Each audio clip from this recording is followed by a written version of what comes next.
آج کی رات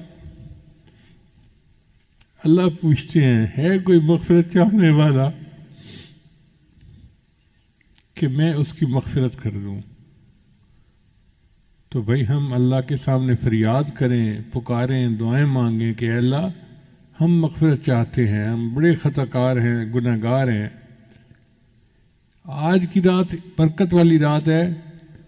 علماء نے لکھا ہے کہ حضرت موسیٰ علیہ السلام کو طور پہ نبوت ملی تھی، وہ 15 شعبان کی رات کو ملی تھی۔ خدا کی دین کا موسیٰ سے پوچھئے احوال کہ آگ لینے کو جائیں پیمبری مل جائے۔ آپ یوں سمجھیں کہ آج کی رات ہے، رزق کے فیصلے آج کی رات ہوں گے، انسان کو مال کتنا ملنا ہے اس کے فیصلے آج کی رات ہوں گے، کس کا نکاح ہونا ہے اس کے فیصلے آج کی رات ہوں گے، کس کو بچے ملنے ہیں فیصلہ آج کی رات ہوگا، صحت والی نعمت ملنی ہے اس کا فیصلہ آج کی رات ہوگا، کس کو آئندہ سال زندگی ملنی ہے فیصلہ آج کی رات ہوگا۔ اب رزق تو اللہ تعالیٰ نے ہمیں پہنچانا ہے، ہم اگر کہیں نا کہ اللہ ہمیں رزق نہ دے پھر بھی اللہ رزق دیں گے، چونکہ ذمہ اس نے لیا ہوا ہے۔ اب جو لوگ بھوک ہڑتال کرتے ہیں ان کے ساتھ کیا ہوتا ہے؟ ان کو زبردستی جوس پلائے جاتے ہیں، اور جو انکار کرتے ہیں تو پھر ڈاکٹر آ جاتے ہیں، وہ پھر ان کو ٹیکے لگاتے ہیں۔ تم اگر منہ سے نہیں کھا رہے تو ہمیں تمہیں غذا تو دینی ہے، تو سوئیاں چبھو چبھو کے ان کو رزق دیا جاتا ہے۔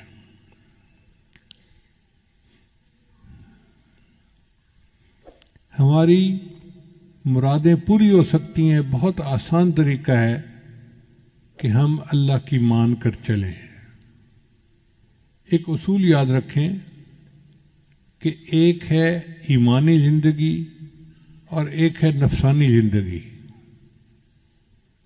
ایمانی زندگی گزاریں گے تو ہم امام عالم بنیں گے، اور نفسانی زندگی گزاریں گے تو ہم غلام عالم بنیں گے۔ آج کل کے حالات پہ نظر کر لیجئے، آج کل جتنے مسلمان ہیں سب غلام عالم بنے ہوئے ہیں۔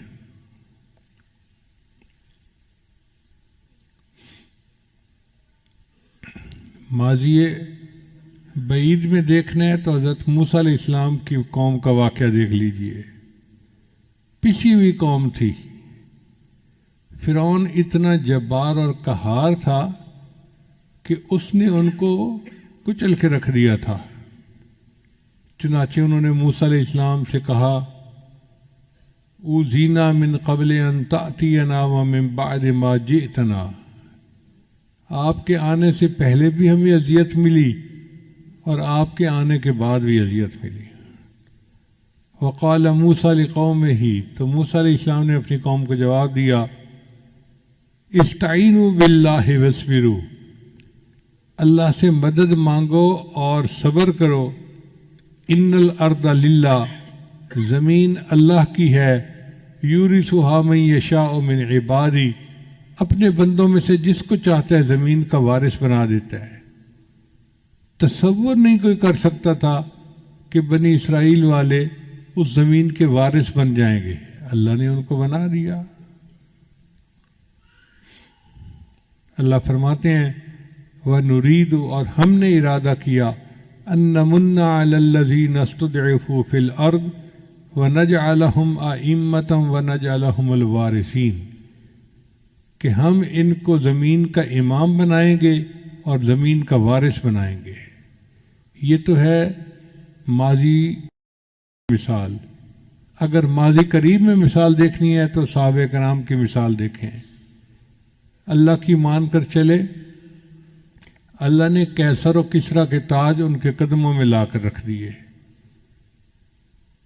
اللہ تعالیٰ نے ان کو کیا عزتوں سے نوازا، چڑھتے سورج سے تاج مانگا، سمندروں سے خراج مانگا۔ لگاتا تھا تو جب نعرہ تو خیبر توڑ دیتا تھا، حکم دیتا تھا تو دریا کو رستہ چھوڑ دیتا تھا۔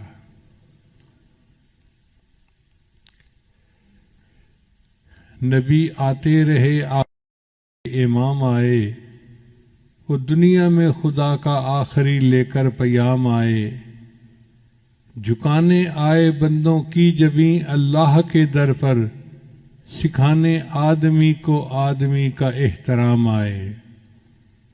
وہ آئے جب تو عظمت بڑھ گئی دنیا میں انسان کی، وہ آئے جب تو انسان کو فرشتوں کے سلام آئے۔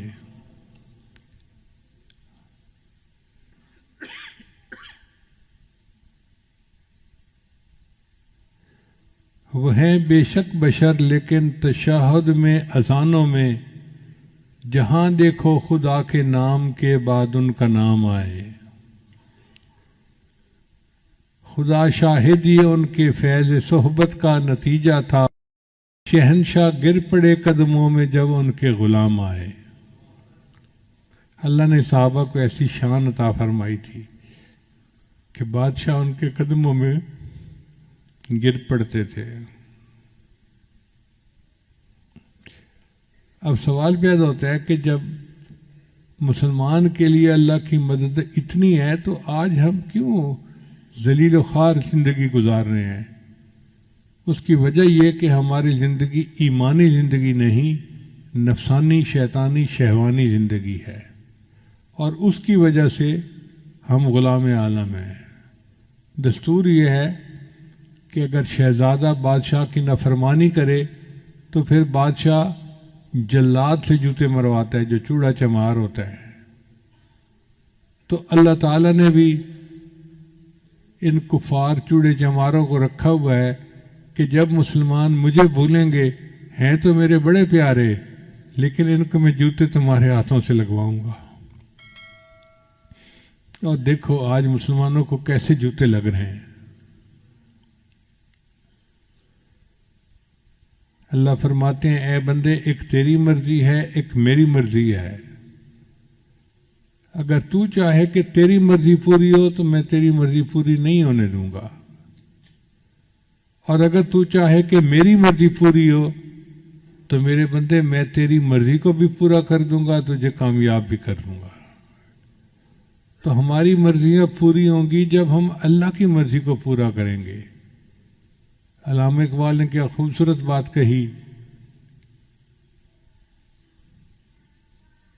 وہ ایک سجدہ جسے تو گراں سمجھتا ہے، ہزار سجدوں سے دیتا ہے آدمی کو نجات۔ علامہ اقبال کے عجیب اشعار ہیں، اعجاز ہے کسی کا یا گردش زمانہ، ٹوٹا ہے ایشیا میں سحر فرنگیانہ۔ اے لا الہ کے وارث باقی نہیں ہے تجھ میں، انداز دلبرانہ کردار کاہرانہ۔ تعمیر آشیاں سے میں نے یہ راز پایا، اہل جنوں کے حق میں بجلی ہے آشیانہ۔ تیری نگاہ سے دل سینوں میں کانپتے تھے۔ کیا خوبصورت بات کہی ہے، تیری نگاہ سے دل سینوں میں کانپتے تھے، کھویا گیا ہے تیرا جذبے قلندرانہ۔ یہ بندگی خدائی وہ بندگی گدائی، یا بندہ خدا بن یا بندہ زمانہ۔ اگر ہم بندہ خدا بنیں گے تو ہمیں اللہ امام عالم بنائیں گے، اور اگر بندہ زمانہ بنیں گے تو پھر ہم غلام عالم بنیں گے۔ کتنے لوگ ہیں جو آج قرضے کی وجہ سے پریشان ہیں، کسی نے بینک کے قرضے دینے ہیں، کسی نے لوگوں کے قرضے دینے ہیں، لوگ رسوا کرتے ہیں۔ کتنے لوگ ہیں جو گھر سے بے گھر ہیں، پردیس کے دھکے کھاتے پھر رہے ہیں کہ یہ اخراجات پورے نہیں ہوتے۔ کتنے لوگ مرض سے پریشان، بچے بیمار ہیں، ہسپتالوں کے چکر لگا لگا کے تھک گئے ہیں۔ کتنے لوگ نوکری نہ ملنے کی وجہ سے پریشان، کاروباری خسارے کی وجہ سے پریشان۔ کتنے لوگ ہیں بیٹی کے مناسب رشتے نہ ملنے کی وجہ سے پریشان، ان کو نیک قدردان لوگوں کا ساتھ نہیں ملتا۔ کتنے لوگ اولاد نہ ہونے کی وجہ سے پریشان. عورت تعلیم یافتہ بھی ہے، اچھے گھر کی بھی ہے، ہر صفت ہے اس کے اندر، مگر ساس دھمکی دیتی ہے تیری اولاد نہیں ہو رہی، میں بیٹے کی دوسری شادی کر دوں گی. نند ہے تو اٹھتے بیٹھتے تانے دیتی ہے. اب اس عورت کی ٹھنڈی آنکھیں اللہ ہی جانتا ہے. کتنے لوگ ہیں کہ بچیوں کی شادیاں تو ہو گئیں، میاں کی درمیان محبت نہیں ہے. اب جس عورت کو شادی کے بعد خامد کی محبت نہ ملے تو اس کا گھر کیسے آباد ہوگا؟ ان سب کا علاج کیا ہے کہ ہم آج کی رات میں اللہ رب العزت سے سچی توبہ کریں اور خوب دعا مانگیں کہ اللہ ہماری ان پریشانیوں کو دور کر دیجیے. یہ پکی بات ہے، جو چاہیں اللہ چاہیں گے وہ ہوگا، جو نہیں چاہیں گے وہ نہیں ہوگا، چاہے ہم جو مرضی لگا لیں. جو اللہ تعالیٰ بنی اسرائیل کو من و سلوہ کھلا سکتا ہے، کیا امت محمدیہ کو دال روٹی نہیں دے سکتا؟ جو پروردگار بی مریم کو بے موسم کے پھل کھلا سکتا ہے،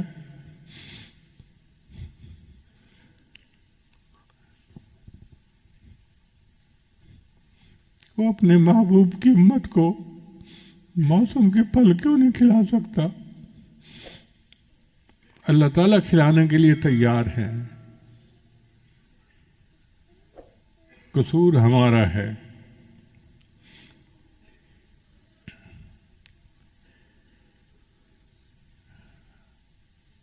کہتے ہیں کہ پرائی بکری کو کوئی گھاس نہیں ڈالتا. ہم اللہ کے ہیں. اب ہم دوسروں کے دروازے پہ جائیں گے تو ہمیں دھکے ہی ملیں گے.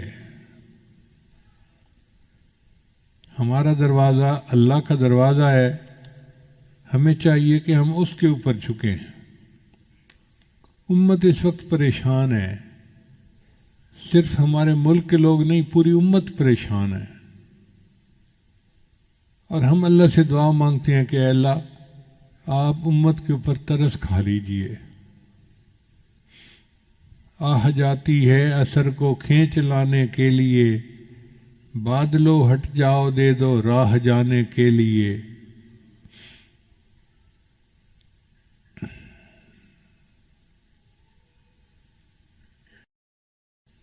خار ہیں بدکار ہیں ڈوبے ہوئے ذلت میں ہیں، جو بھی ہیں آقا تیری محبوب کی امت سے ہیں. ہم جیسے بھی ہیں تو امتی نبی علیہ السلام کے نا.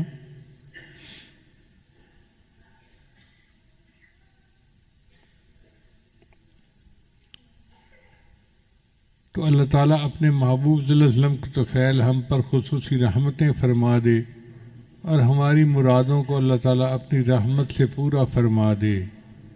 اب پورے بیان کا خلاصہ یہی نکلا کہ سال کی ابتدا محرم سے ہوتی ہے جو مجاہدے کا مہینہ ہے، اور سال کی انتہا ذوالحجہ پہ ہوتی ہے جو مشاہدے کا مہینہ ہے. درمیان میں رجب کا مہینہ پڑتا ہے جو معراج کا مہینہ. پہلی ششماہی کو اللہ تعالیٰ نے ربیع الاول سے زینت بخشی اور نبی علیہ السلام رحمۃ للعالمین دنیا میں تشریف لائے، اور دوسری ششماہی کو اللہ نے شہر الغمسہ غفران سے زینت بخشی، اور رمضان کا مہینہ آنے والا ہے. آپ یوں سمجھے کہ آج کی رات طلوع صبح صادق ہو گئی، اب رمضان کی پہلی کو طلوع سورج ہوگا، اور پھر نور کا ایک مہینہ اپنی پوری رحمت کے ساتھ آئے گا. اللہ تعالی ہمیں اس مہینہ کے لیے تیاری کرنے کی توفیق عطا فرمائے. یہ تیاری کوئی ورزش کرنے کا نام نہیں ہے، بلکہ ہم اپنی زندگی سے گناہوں کو ختم کریں اور اللہ تعالیٰ کو منانے کے لیے پوری کمر کس لیں، ہمت کر لیں. خدا ان کی مدد کرتا ہے جو اپنی مدد آپ کرتے ہیں۔